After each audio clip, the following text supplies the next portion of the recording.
When it comes to ensuring your business stays in business, it's a good idea that you keep a watchful eye on your competitors. This is also the case when starting up a new business, because you will need to know what type of competitors that you will be going up against. Today, in this video, we are sharing how to understand your competitors and become successful in your small business. No matter what market you are working in, you need to understand your online and local competitors and what they are doing to make money. Are they successful? If so, what makes them successful? Also, you need to consider what you can do different. This is called the Unique Selling Proposition, or USP. It defines what is different about you and your business.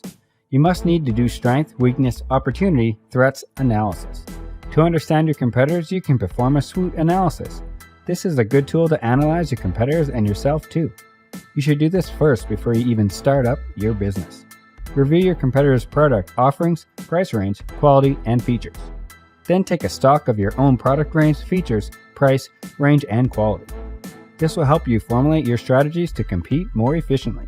If you are weak in the area but strong in another, put emphasis on your strong points and don't challenge your competitors in your weak points. On the flip side of it, your competitors can challenge your weak areas to gain market share, so you have to make sure that your strong points are good enough to compensate for your weak ones. Take note that your competitor's weakness can be new market opportunities for you, and your weakness may be a threat to your business survival. SWOT analysis is one of the most effective and university-used models in business. In analyzing the competition and studying the market, it is important that you study both numeric and non-numeric data relevant to your competitors' operations.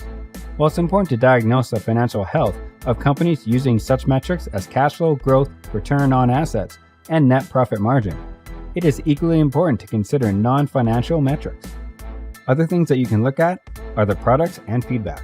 The interest and shopping sites such as Amazon provide customers feedback, which is a good place to start to gauge the quality of their products.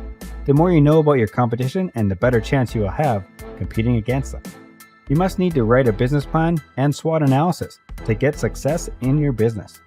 Like, share, and subscribe this channel to get future videos. Thanks for watching this video.